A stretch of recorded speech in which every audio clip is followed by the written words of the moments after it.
My name is Hazel. I'm 29 years old, and last month I was cut from my own sister's wedding guest list without warning. After years of supporting Olivia through everything, one cold text message erased me from her perfect day. Instead of begging to be included, I made a decision that shocked everyone.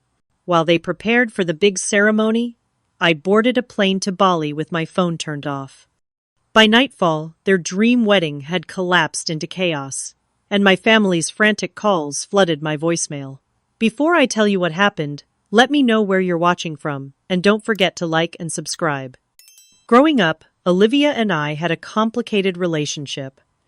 With a 5-year age gap between us, I was 12 and she was 7 when our parents decided to end their 20-year marriage. The divorce wasn't just the end of their relationship. It was the beginning of my role as a second parent in our household. Mom worked 2 jobs to keep us afloat, which meant I became responsible for much of Olivia's daily care. "Hazel, make sure Olivia finishes her homework," Mom would say as she rushed out the door for her evening shift at the hospital. "And don't forget, she needs her lunch packed for tomorrow." While other teenagers were going to football games and school dances, I was helping Olivia with math problems and making sure she ate a proper dinner. I didn't resent it at first. Olivia was a sweet kid with bouncy curls and a gap-toothed smile that could melt your heart. She would leave little thank you notes on my pillow drawings of the 2 of us holding hands with "Best Sister Ever" scrawled across the top. Things changed as we got older. The appreciation faded, replaced by expectations. By the time I was 17, I had been accepted to several colleges, including one offering a partial scholarship for graphic design, my passion. But it was 3 hours away, and Mom couldn't manage without me. "We need you here, Hazel," she said, her voice tinged with guilt, but firm nonetheless. "Just go to community college for now. Maybe in a couple years when Olivia's older." Those couple years never came. Instead, I watched my high school friends post about dorm life and spring break trips while I worked part-time at a local print shop and took night classes. Meanwhile, Olivia blossomed into a social butterfly, her calendar full of sleepovers and extracurricular activities that Mom somehow always managed to drive her to despite her supposedly overwhelming schedule. The pattern of favoritism wasn't subtle. On my 21st birthday, Mom forgot to buy a cake because Olivia had a dance recital the same day. When I graduated with my associate degree, the celebration dinner was cut short because Olivia wasn't feeling well. Dad wasn't much better after the divorce. His guilt manifested in lavish gifts for Olivia, while I received practical items like gas cards and grocery store gift certificates. "You're so responsible, Hazel," he'd say, as if it were a compliment rather than an acknowledgement that he saw me as an adult who didn't need his attention. By the time I finally moved into my own apartment at 23, the dynamic was set in stone. I was the reliable one, the fixer, the emotional support. Olivia was the one who needed protecting, whose feelings and desires took priority. That's why when Dave entered the picture 2 years ago, I should have recognized the warning signs immediately. Olivia met him at a friend's birthday party, and within weeks, he was all she talked about. Dave was 33, worked in finance, and had the kind of polished charm that immediately put me on edge. "He's taking me to this exclusive restaurant tonight," Olivia gushed during one of our weekly coffee dates. "The waiting list is months long, but he knows the owner." Little inconsistencies appeared in his stories. He claimed to be a senior investment advisor, but I never saw him take work calls or stay late at the office. He mentioned a corner office downtown, but when I suggested meeting him for lunch one day, he quickly changed the subject. Most concerning was how he subtly isolated Olivia from her friends and family. "Dave thinks it's better if we save for our future instead of going out with your friends so much," she explained, when canceling our plans for the 3rd time in a month. The changes in Olivia were gradual but unmistakable. Her colorful wardrobe was replaced with neutral tones that Dave preferred. She stopped posting on social media without his approval. Her once bubbly personality became subdued in his presence, her eyes constantly darting to him for validation before she spoke. I tried raising my concerns with our parents, but they were enchanted by Dave's surface-level charm and apparent financial stability. "He's such a gentleman," Mom said after meeting him, "and he's got such a good head on his shoulders. Olivia needs someone like that." Dad was equally impressed. "The guy knows his wines and cigars. He's going places, that one." The red flags continued to wave. 6 months into their relationship, I spotted Dave at a restaurant with another woman, their body language unmistakably intimate. When I mentioned it to Olivia, she immediately accused me of trying to sabotage her happiness. "He already told me about her. She's a client," she snapped. "Why are you always so suspicious of anyone who makes me happy?" Around the same time, Olivia began borrowing money from our parents' vague explanations about temporary cash flow issues that never quite added up. When I suggested she might want to be more careful with her finances, she accused me of jealousy.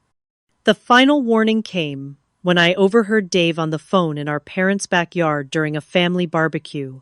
His voice, low but intense. "Just move the accounts like I told you. They won't notice until after everything's finalized." When I tried one last time to voice my concerns to our parents, Dave somehow got to them first. By the time I arrived for Sunday dinner, they were already primed to dismiss me.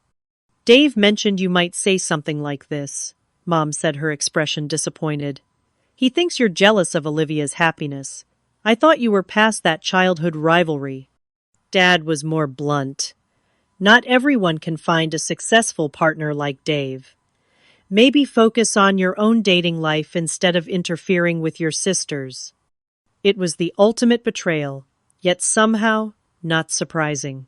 The foundation had been laid years ago, and now the pattern was simply continuing with a new player in the mix. What I didn't realize then was how spectacularly it would all unravel. When Dave proposed to Olivia, after just 18 months of dating, I put aside my reservations and embraced my assigned role supportive sister and enthusiastic maid of honor. Despite my misgivings about Dave, I was determined to make this special for Olivia. The initial planning phase was actually fun. Olivia and I spent weekends creating Pinterest boards, visiting venues, and giggling over ridiculous wedding traditions. For a brief period, it felt like we were reconnecting like the sisters we used to be before life and family dynamics drove a wedge between us. "I want a spring wedding," Olivia declared, as we flipped through bridal magazines in my apartment. "Something elegant, but not stuffy, you know." I threw myself into research comparing vendors and creating spreadsheets to help Olivia maximize her budget. I spent countless lunch breaks calling venues and negotiating with caterers. Every weekend for a month, I drove Olivia to different locations until we found the perfect garden setting at Willow Creek Estate. "What would I do without you, Hazel?" she said, hugging me after we put down the deposit. The words warmed something in me that had been cold for a long time. We went dress shopping together, and I held back tears, watching Olivia twirl in a delicate lace gown that transformed her from my little sister into a radiant bride-to-be. Even Mom was emotional, squeezing my hand as Olivia said yes to the dress. "You girls," she sniffled, "my beautiful girls." That golden period lasted exactly 3 weeks and 4 days. The shift began when Olivia introduced me to Julia, supposedly an old college friend who had experience in event planning. Julia was tall, blonde, and exuded a confidence that bordered on arrogance. From the moment she joined our planning sessions, the dynamic changed. "That's a sweet idea, Hazel," she would say with a thin smile, "but professionally speaking, it's a bit dated. Let me show you what's trending now." Somehow, Julia was suddenly present at every meeting, every decision. More disturbing was how Dave materialized alongside her, despite having shown zero interest in wedding details before. The two of them formed a united front, with Olivia increasingly deferring to their judgment. "Julia thinks we should go with the more expensive florist," Olivia told me, ignoring the careful budget I'd created. "Dave says not to worry about the money." I might have written it off as wedding excitement clouding her judgment, except for the looks I caught passing between Dave and Julia when they thought no one was watching. A private smile here, a lingering touch there, nothing I could definitively call inappropriate, but enough to set off alarm bells. The exclusion began subtly. A cake tasting scheduled when I had an unmovable work commitment, a meeting with the photographer rescheduled without informing me. Texts about important decisions arriving after they'd already been made. "Oh, didn't Julia tell you?" became Olivia's frequent refrain. I thought she was keeping everyone in the loop. Then came the bachelorette party, a weekend getaway I knew nothing about until I saw the photos on Instagram. 8 women, including Julia, as the apparent organizer celebrating at a vineyard I had actually suggested months earlier. When I confronted Olivia, her explanation was flimsy at best. "It was last minute, and I knew you had that big project deadline." Julia offered to handle everything.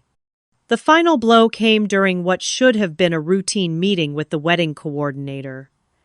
As we reviewed the processional order, the coordinator looked at her notes with confusion.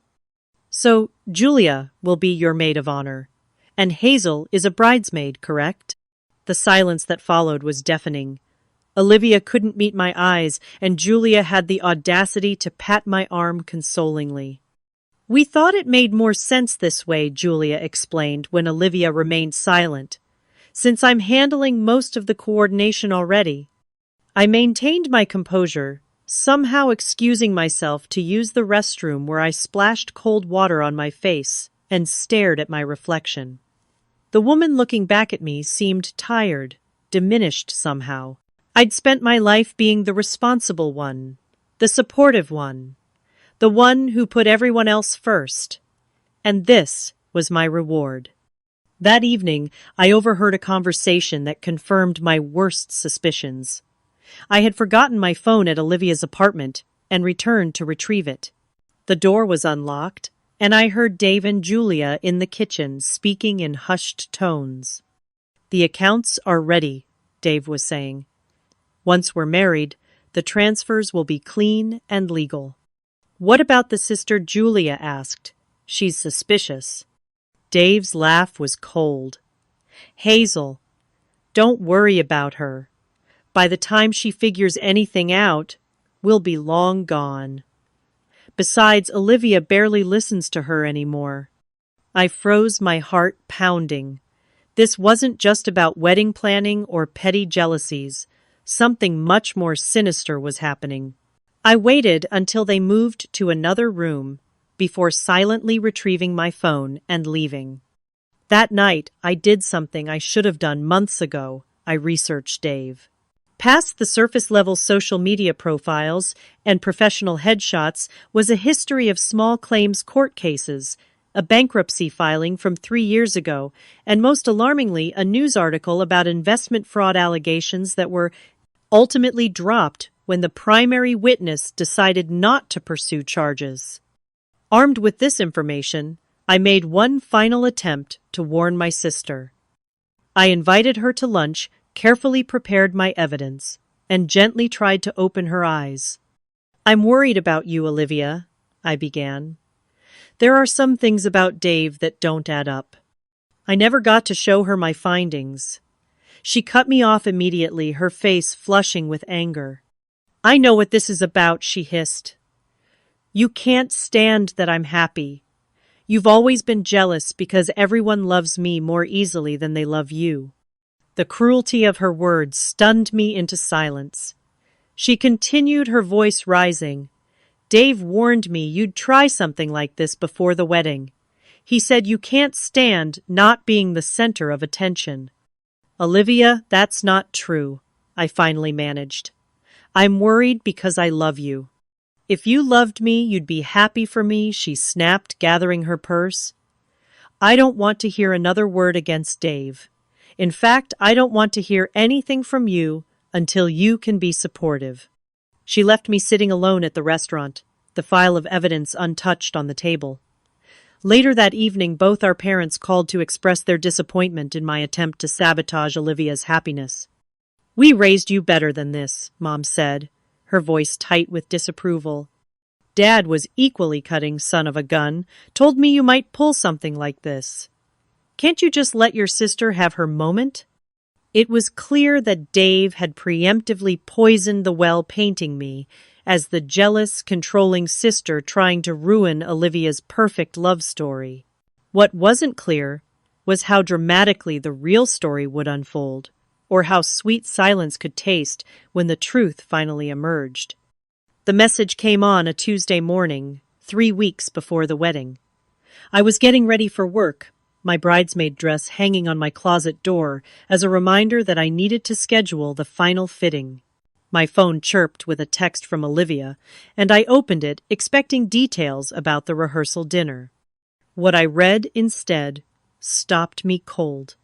After careful consideration, we've decided to trim our guest list to reduce costs and avoid potential conflicts. I regret to inform you that we won't be able to include you in our special day after all. Please return the bridesmaid dress to Julia, as she'll be coordinating returns. I hope you understand this is what's best for everyone. I read the message 3 times, convinced it must be some kind of terrible joke. The formal language, so unlike Olivia's usual texting style, felt like an additional slap in the face. This wasn't my sister speaking. These were someone else's words coming through her phone. My hands shaking, I called her immediately. The call went straight to voicemail. I tried again with the same result. Finally, I called our mother, my voice breaking as I asked her if she knew about this. Oh, Hazel, Mom sighed, confirming my worst fears. Olivia and Dave feel it's for the best. There's been so much tension, and they want their day to be perfect. Tension, I echoed in disbelief. Mom, I'm her sister, her only sister. I know, sweetie, but these things get complicated. Wedding planning is stressful. Her tone was placating, as if she were talking to a child throwing a tantrum. Maybe if you'd been more supportive of her relationship with Dave. The implication hung in the air between us. Somehow this was my fault. My legitimate concerns about Dave's character had been twisted into jealousy and sabotage. Does Dad know about this? I asked, trying to keep my voice steady. Mom hesitated. Yes, he does. He doesn't agree with the decision, but he doesn't want to interfere. It's Olivia's day after all. That phrase, Olivia's day, had become the shield behind which all manner of hurts and exclusions could be justified. I ended the call with my mother, promising myself I wouldn't cry until I was off the phone. That promise lasted approximately 3 seconds. As I sat on my bed, mascara streaming down my face, I opened Instagram almost on autopilot. The algorithm, cruel in its efficiency, immediately showed me a post from 12 hours earlier. Olivia, Julia, and 4 other women at a final dress-fitting celebration. Julia was tagged as maid of honor, wearing a dress that looked suspiciously like the one that had been designed for me, but in a different color. The caption read, "Final preparations with my real wedding family. 21 days until I'm Mrs. Thompson. Number blessed, number bridal tribe." As I scrolled through the comments, another betrayal revealed itself. Sarah, one of the bridesmaids I'd actually introduced to Olivia, had written, "So glad Hazel voluntarily stepped back. So you could have a stress-free day. That's what sisters are for, Haya." Voluntarily stepped back.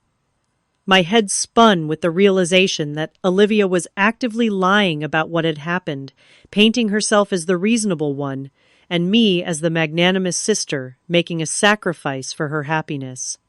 My phone buzzed with a text from Sarah herself. Hey girl, so sorry to hear you dropped out of the wedding party. Olivia said you felt it would be too stressful with everything going on in your life. We'll miss you, Kachie. I didn't respond. Instead, I called in sick to work something I'd done maybe twice in 5 years and spent the morning in a daze of betrayal and disbelief. Around noon, a terrible suspicion led me to check my parents' iPad, which I'd helped set up and was still logged into my mother's Apple account. There, I found a family group chat I wasn't part of. Scrolling back several days, I saw the conversation that had sealed my fate. Dave, I think we need to consider removing Hazel from the wedding party and guest list. She's been trying to control everything and creates negative energy whenever she's around. I'm worried about how that will affect Olivia on our special day. Mom, that seems extreme. She is family after all. Dave, I understand, Susan. But I've seen how upset Olivia gets after every interaction with Hazel. The constant criticism and questioning is taking a toll on her. As her mother, I know you want what's best for her mental health. Mom, you're right. Olivia has seemed stressed lately. What does she think about this? Dave. She's afraid to hurt Hazel's feelings, but she admitted she'd feel more relaxed if she didn't have to worry about Hazel's judgment on the big day. Dad, shouldn't we at least talk to Hazel first? Give her a chance to understand how her behavior is affecting her sister. Dave Robert, with all due respect, confrontation will only make things worse. A clean break for the wedding period would be healthier for everyone. We can work on repairing the relationship after the honeymoon. Mom, I think Dave is right. Olivia deserves to have her perfect day without walking on eggshells. The conversation continued with logistics, who would use the hotel room and plane ticket already booked in my name, who would handle my duties, how they would explain my absence to extended family. Not once did anyone strongly advocate for me or question the fundamental wrongness of excluding an immediate family member from such an important event. The final message from Dave sealed it. I'll help Olivia draft a message to Hazel. It's better to do this now than have tension building as we get closer to the date. I set down the iPad, a strange calm, replacing the storm of emotions. For nearly 30 years, I had been the family fixer, the responsible one, the one who sacrificed her needs for others. And in my time of need, not one person in my family had truly stood up for me. It was in that moment of clarity that something shifted inside me. A lifetime of putting others first crystallized into a single, powerful realization it was finally time to put myself first. The wedding was 3 weeks away. The bridesmaid dress I'd paid for hung unworn in my closet. The non-refundable plane ticket to the destination and the hotel room deposit represented nearly $1,000 of my hard-earned money. As I stared at these physical reminders of my rejection, an idea began to take shape. One that would change everything far more dramatically than any of them could possibly imagine. That evening, sitting cross-legged on my living room floor, surrounded by wedding-related items I no longer needed, I experienced what I can only describe as an awakening. For the first time, I saw with perfect clarity how I had spent my entire life contorting myself to fit into the spaces my family allowed me to occupy.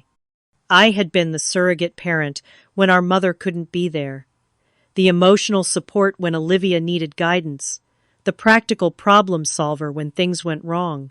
And when I finally raised legitimate concerns about Dave, I was cast as the villain, the jealous sister, the troublemaker who couldn't let Olivia have her day. No more, I whispered to my empty apartment. The words felt foreign, but right like trying on a perfectly fitted dress after years of wearing hand-me-downs. I opened my laptop and pulled up the airline confirmation for my flight to the wedding destination. The ticket was non-refundable, but it could be changed for a fee. My fingers hovered over the keyboard as a wild thought took shape. What if, instead of swallowing this hurt, like I had so many others, I used these resources for myself? What if for once I prioritized my own happiness? I remembered a travel documentary I'd watched years ago about Bali. The lush landscapes, spiritual retreats, and sense of peace had captivated me, but I'd filed it away as someday a someday that never seemed to arrive because there was always someone else's needs to attend to first. With trembling fingers, I searched for flights to Bali. By some cosmic coincidence, or perhaps karmic reward, a seat was available on a flight that departed the very day I was supposed to travel to the wedding. The change fee plus fare difference would cost about the same as the gifts I had planned to buy for Olivia and Dave. "This is crazy," I said aloud, even as I entered my credit card information. But it didn't feel crazy. For the first time in recent memory, it felt absolutely right. Once the new ticket was confirmed, a sense of liberation washed over me. I wasn't going to fight to be included in an event where I was clearly unwanted. I wasn't going to plead my case to family members who had already decided I was the problem. Instead, I was going to remove myself from the equation entirely and focus on healing the parts of me that had been neglected for so long. The next morning, I requested emergency personal leave from work, something I had accumulated plenty of, but rarely used. My boss, aware of how infrequently I asked for anything, approved it without question. "You deserve a break, Hazel," she said. "You're always the one picking up the slack for everyone else." Her words struck a chord. How many people had seen this pattern in my life while I remained blind to it? With time off secured, I threw myself into preparing for my impromptu solo vacation. I bought new clothes, bright, colorful pieces I'd always admired, but deemed not practical enough for my day-to-day life. I purchased a new swimsuit, hiking sandals, and a journal with a handmade leather cover. Each purchase felt like a declaration: I matter. My desires matter. My healing matters. I booked a small, peaceful resort on the eastern coast of Bali, far from the touristy areas. The pictures showed simple bungalows nestled among tropical gardens, a yoga deck overlooking the ocean, and hammocks strung between palm trees. It looked like paradise, but more importantly, it looked like the perfect place to rediscover who I was, apart from my family's expectations. The day before my departure, I packaged up the bridesmaid dress I would never wear and shipped it to Julia, with signature confirmation required a small but satisfying act of compliance and defiance rolled into one. I left my apartment key with Mrs. Garcia next door to water my plants and collect my mail. That evening, sitting at my kitchen table, I wrote a letter I knew I would never send. In it, I poured out 30 years of hurt, sacrifice, and disappointment. I wrote about feeling like an afterthought in my own family, about watching Olivia receive the support and encouragement that was always just beyond my reach, about recognizing the toxic patterns that had shaped our relationships and my determination to break free of them. When I finished, I read it once, folded it carefully, and burned it in my kitchen sink, watching the flames transform my pain into ash. It was cathartic, a ritual of release. As I packed my final items, I debated whether to tell anyone about my alternate plans. Mom would worry if I disappeared completely. Dad might actually care in his distant way. And Olivia. Would Olivia even notice I was gone? In the end, I decided on minimal information. I sent a brief email to my parents, letting them know I would be traveling internationally and might not have reliable phone service for the next week. I didn't specify where or why. Let them draw their own conclusions. For work, I set up an out-of-office reply, stating simply that I was on personal leave without access to email with my colleagues' contact information for urgent matters. The final piece was my phone. As I stared at the device that had delivered so much hurt recently, I made a decision that would prove more consequential than I could have imagined once I boarded the plane. I would turn it off. Completely off. For at least the first 48 hours of my trip. No calls, no texts, no social media updates about the wedding preparations, no passive-aggressive family messages.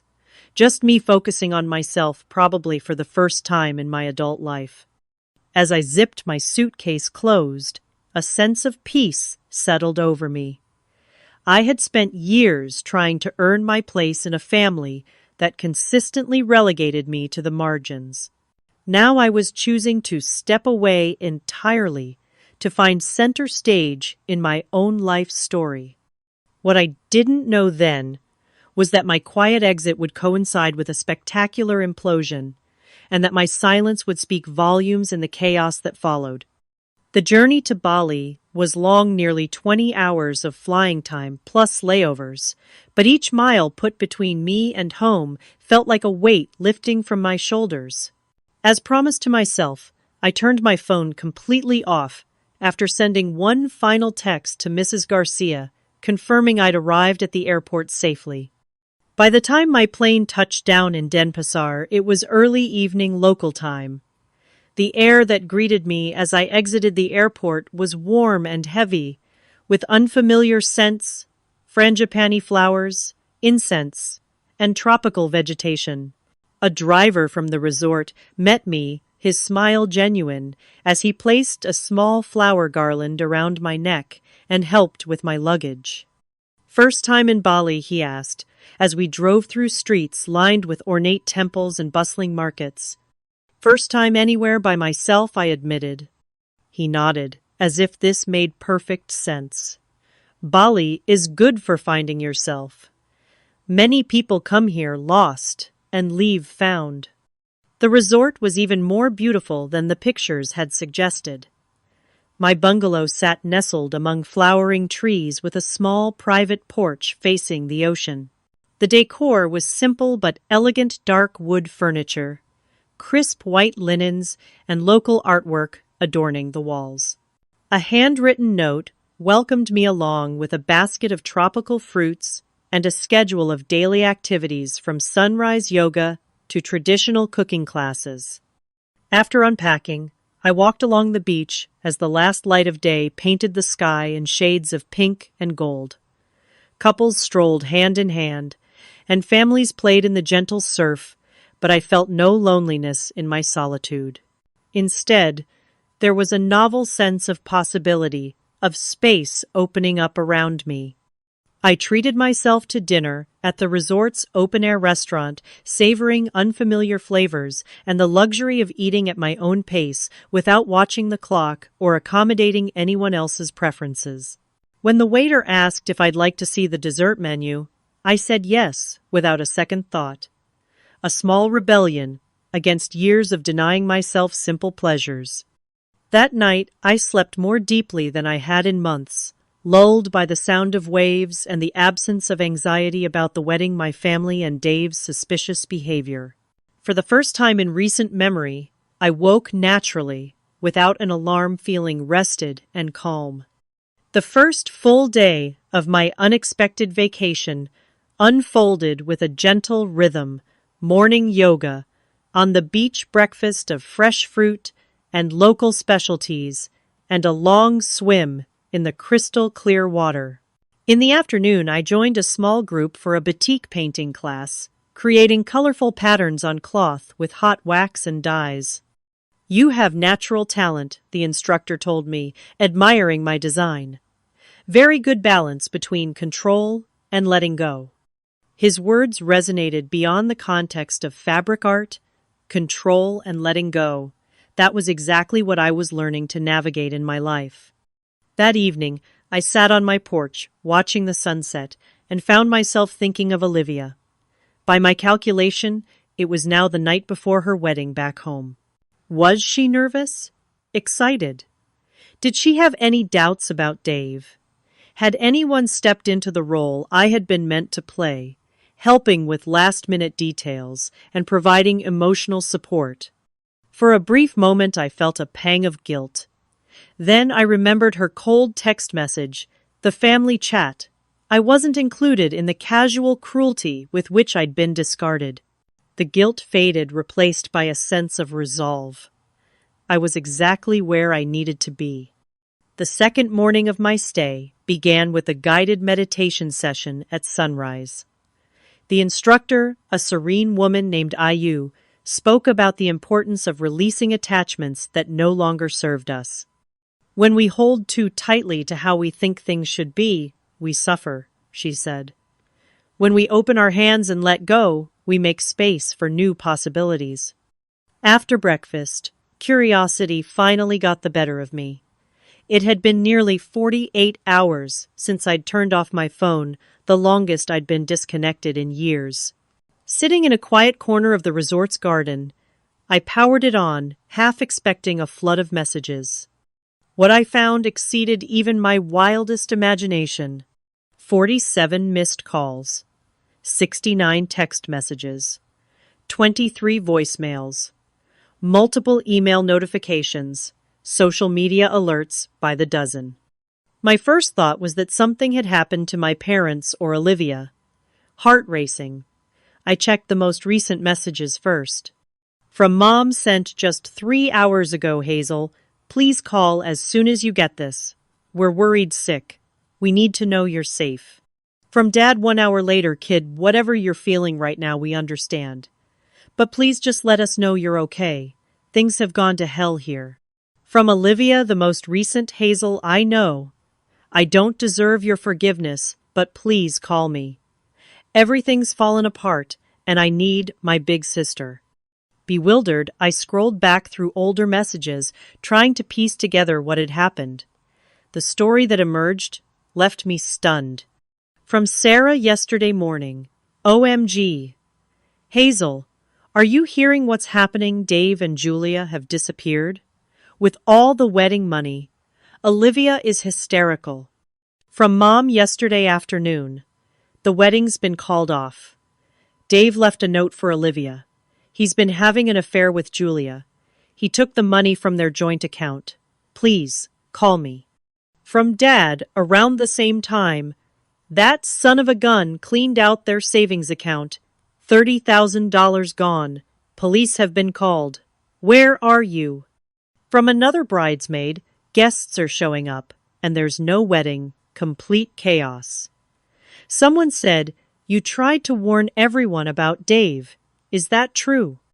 The messages continued in this vein, growing more frantic with each passing hour. Apparently, Dave and Julia had vanished the night before the wedding, leaving behind a brief note in which Dave confessed to their affair and apologized for the inconvenience. They had taken not only the money from the joint account Olivia had foolishly opened with Dave, but also the cash gifts that had already arrived and the remaining deposits for wedding vendors. When guests began arriving for the ceremony, they found a devastated Olivia and a hastily posted sign announcing the cancellation. According to several messages, she had suffered a panic attack so severe that paramedics had been called. The most revealing message came from Sarah. Julia told me last week that she and Dave had been planning this for months. She was laughing about it, but I thought she was joking.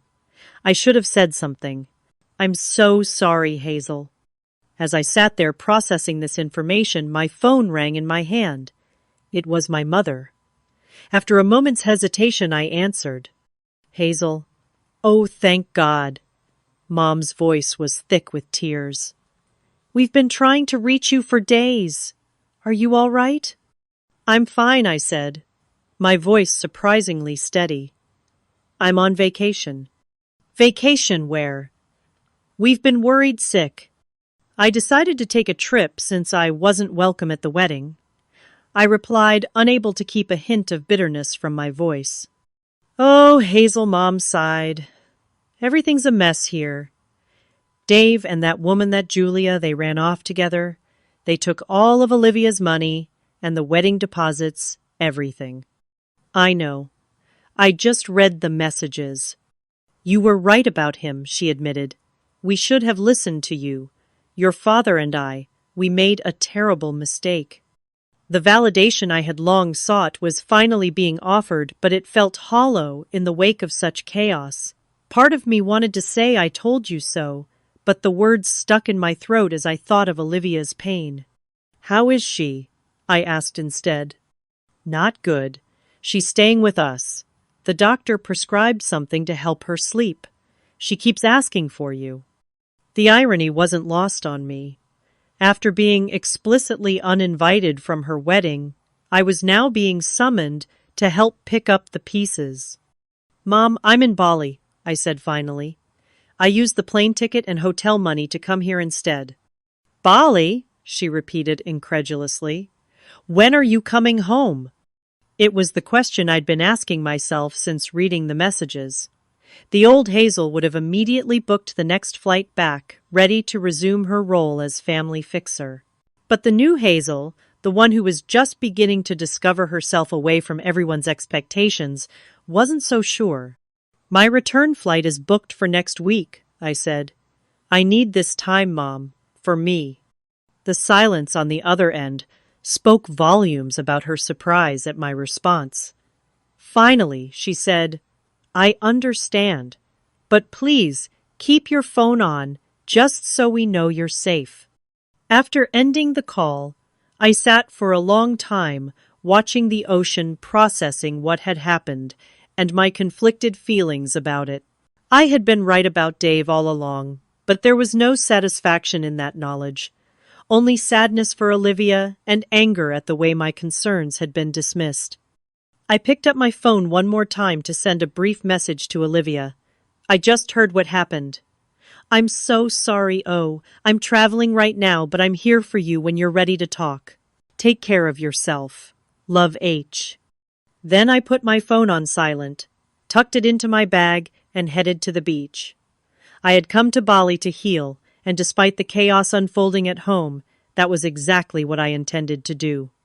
Over the next 2 days, I maintained minimal contact with my family, checking messages once in the morning and once in the evening, but otherwise focusing on my Bali experience. The full story of what had transpired continued to unfold through texts, calls, and social media updates. The financial damage was even worse than initially reported. Dave had not only emptied the joint account containing Olivia's savings of $50,000, but he had also somehow gained access to the separate account where the wedding deposits were held, another $25,000 that had been contributed by both sets of parents. He had maxed out credit cards in Olivia's name and most disturbingly had attempted to take out a home equity loan on our parents' house using forged documents. The bank called to verify some details. Thank goodness, Dad explained during our brief phone conversation. Otherwise, we might not have known until it was too late. A background check that should have been done months ago revealed that Dave Thompson had a history of financial fraud in 2 other states. His real name was Daniel Thompson Weiss, and he had served 18 months in prison 5 years earlier for similar schemes. Julia, it turned out, had been his accomplice in at least one previous case, though charges against her had been dropped due to insufficient evidence. The most damning revelation came from Megan, another bridesmaid, who finally found the courage to speak up. Julia had confided in her during the bachelorette party after several glasses of champagne. She was bragging about it, Megan's voice message explained. She said they'd been planning it for almost a year. Find a trusting, somewhat naive woman, with family money, isolate her from skeptical influences, push for a quick engagement, then clean out the accounts just before the wedding day. They've done it twice before. The mention of skeptical influences hit home. I had been systematically removed precisely because I had seen through their facade. What truly broke my heart was the email I received from my mother, forwarding some of Olivia's journal entries from the months leading up to the wedding. She had given Mom permission to share them with me, a gesture of vulnerability that spoke volumes. Dave says Hazel is too controlling, one entry read. He thinks she's jealous of our happiness because she's alone. I don't want to believe that about my sister, but she is always questioning everything about him. Maybe she is envious. Dave says, I need to create boundaries, that family can be toxic even when they don't mean to be. It hurts to pull away from Hazel, but Dave says it's necessary for our relationship to thrive. Another entry dated just a week before I was cut from the guest list was even more revealing. Dave and Julia think it would be better if Hazel wasn't at the wedding. They say her negative energy will affect our special day. I feel terrible even considering it, but Dave says sometimes we have to make hard choices for our happiness. When I expressed doubts, he reminded me how Hazel has always tried to mother me to control my life. Maybe he's right. Maybe a clean break is what we need. The manipulation was textbook emotional abuse, and it made me sick to see how effectively Dave had turned Olivia against me. But amid my anger at him, I couldn't help but feel hurt that my sister had been so easily convinced to cast me aside. On the third day of my stay, I received a direct message from Olivia, the first communication initiated by her since the infamous disinvitation text. Unlike her previous messages begging me to call, this one was different in tone. Hazel, I don't know if you're reading these, and I understand if you never want to speak to me again. I'm not asking for your help or advice. I just want you to know how deeply sorry I am. I let Dave convince me that your concerns came from jealousy, not love. I chose him over the sister who has always been there for me, and I will regret that for the rest of my life. You tried to warn me, and I punished you for it. I don't expect forgiveness, but I needed you to know that I understand now what you were trying to do. Take all the time you need in Bali. You deserve this break and so much more. For the first time since arriving in Bali, I felt tears rolling down my cheeks. Not tears of hurt or anger, but of relief. This message wasn't asking me to fix anything or comfort anyone.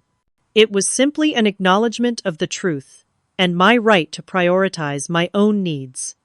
Later that afternoon, while relaxing by the pool, I struck up a conversation with Diana, a 45-year-old woman from Seattle who was celebrating her divorce with a solo trip.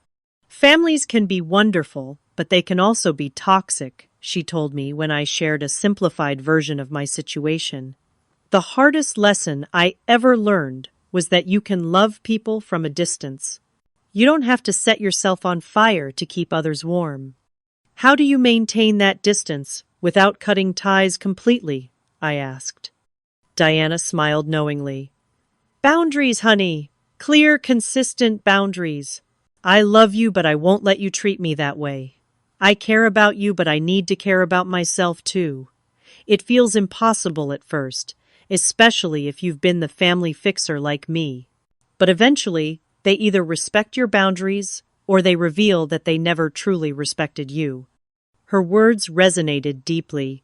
For years I had confused self-sacrifice with love, believed that putting everyone else's needs before my own was the mark of a good daughter and sister. But all it had done was establish a pattern where my feelings and concerns were considered secondary, dispensable. What if they never learned to respect the boundaries? I asked. Then you have valuable information, Diana replied simply, and you make your decisions accordingly. That evening, I returned to my bungalow and found a lengthy email from Olivia. Unlike her previous message, this one went into painful detail about the relationship with Dave, revealing a pattern of isolation and emotional manipulation I had only glimpsed from the outside. He started small, she wrote, questioning why certain friends always seemed to need my help, suggesting that you were holding me back from full independence, creating little tests of loyalty where I had to choose between him and someone else. By the time he convinced me to cut you from the wedding, I was so deep in his reality that it seemed like a reasonable decision. I'm not saying this to excuse what I did. I know it was unforgivable. I'm trying to understand how I became someone who could hurt the person who has always been there for me. The email continued with details about the aftermath of Dave's disappearance. The humiliation of explaining to guests that there would be no wedding. The shock of discovering the financial devastation. The secondary trauma of learning about his previous victims. The worst part, she concluded, is that I still sometimes miss him. The therapist says that's normal with abusive relationships, but it makes me feel crazy and weak. How can I miss someone who systematically destroyed my life? Someone who deliberately targeted me for who I am: naive, trusting, eager to please. The same qualities that you always tried to help me balance with critical thinking. It was the most honest communication we'd had in years, maybe ever. There was no request for me to come home, no expectation that I would rush to her rescue. Just raw vulnerability and an implicit acknowledgement that our relationship had been fundamentally changed by what had happened. After careful consideration, I responded, "Olivia, thank you for your honesty. I'm still processing everything, and I need this time in Bali to focus on my own healing. What happened with Dave is not your fault. You were targeted by someone skilled at manipulation and control. But the decision to cut me out hurt deeply, especially after a lifetime of putting our family's needs before my own. I care about you and want you to heal, but I also need to prioritize myself right now. When I return, we can talk more about rebuilding our relationship if that's what we both want. Take care of yourself, Hazel." It wasn't forgiveness exactly, but it was an opening. A possibility for something new to grow from the ashes of what had been destroyed, and for now that was enough. My final days in Bali passed in a blend of self-discovery and quiet reflection. I took a sunrise hike to the top of Mount Batur, watching the new day spread its golden light across the island. I learned to scuba dive, conquering my lifelong fear of deep water. I sat with a Balinese healer who spoke little English, but somehow understood exactly where my spirit felt wounded. "Family," she said, placing her hand over my heart. "Old pain here, new strength growing." On my last evening, I finally called Olivia directly. After the initial awkwardness, we had the most honest conversation of our adult lives. "I keep thinking about all the times you tried to help me," she said, her voice small but steady. "All the sacrifices you made when we were growing up. I never really saw them until now." "I made those choices willingly," I told her. "But somewhere along the way, I lost myself in the role of being your protector and the family problem solver. I never wanted you to give up your dreams for me," she said, and I could hear the tears in her voice. "I know. But our family dynamic pushed us both into roles that weren't healthy. You as the one who needed protecting, me as the one who did the protecting. We need to find a new way forward." We talked about our parents, how they had unconsciously reinforced these patterns, about my resentment and her guilt, about the possibility of a relationship built on mutual respect rather than dependency. "I don't know if I know how to be your sister without you taking care of me," she admitted. "I don't know if I know how to be your sister without taking care of you," I replied. "But I'd like to learn." When we hung up, I felt lighter. Not because everything was fixed, there was still so much healing to do, but because for the first time we had seen each other clearly as adults, with both strengths and vulnerabilities. The morning of my departure, I woke before dawn and walked along the beach one last time. The woman who had arrived in Bali a week ago, devastated by rejection and family betrayal, was not the same woman who was leaving. I had discovered parts of myself that had been buried under years of responsibility and others' expectations.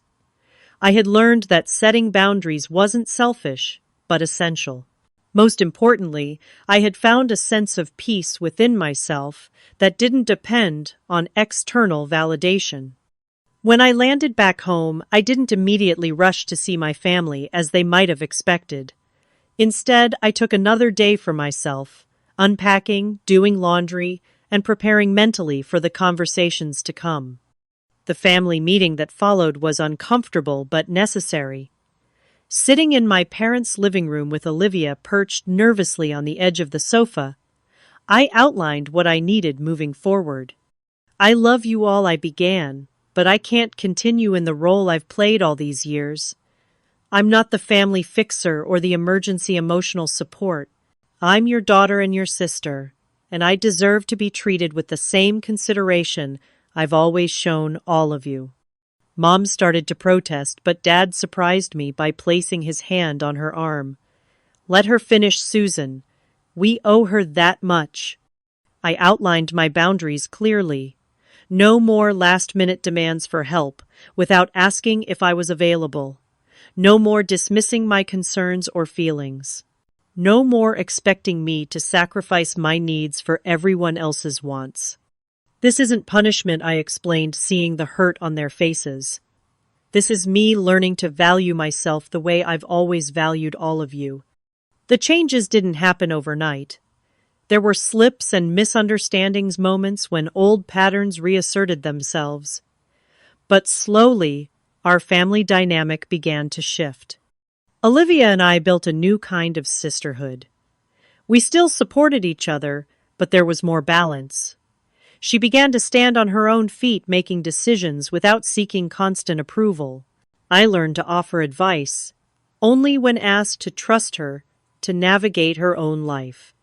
My parents too adjusted to the new reality.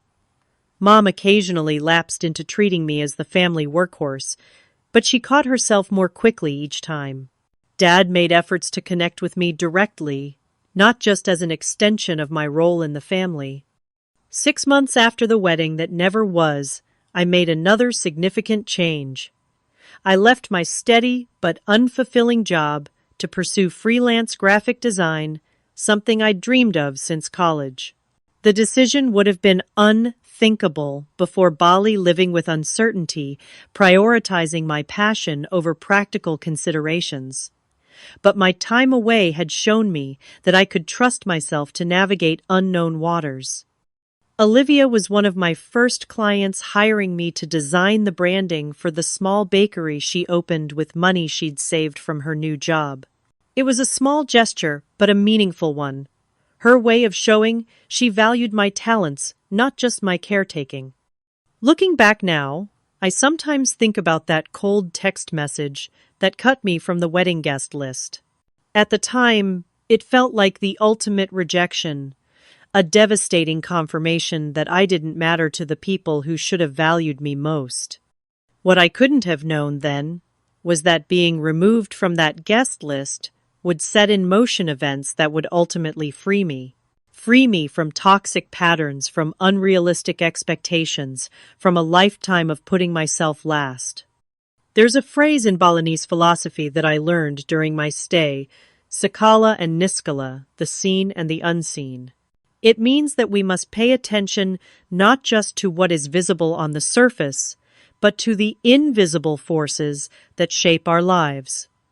Being cut from that wedding was Sakala, the visible wound. But it revealed Niskala, the unseen patterns that had been silently harming me for years. Sometimes being excluded is the universe's way of redirecting you to where you truly belong. In my case, that wasn't standing beside my sister as she made a terrible mistake. It was standing on a beach, halfway around the world, finally learning to stand up for myself. Have you ever had to step away from a situation or relationship to gain clarity? How did you handle establishing boundaries with family members who were used to you always being available?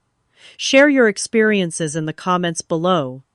And if this story resonated with you, please like, subscribe, and share with someone who might need to hear it.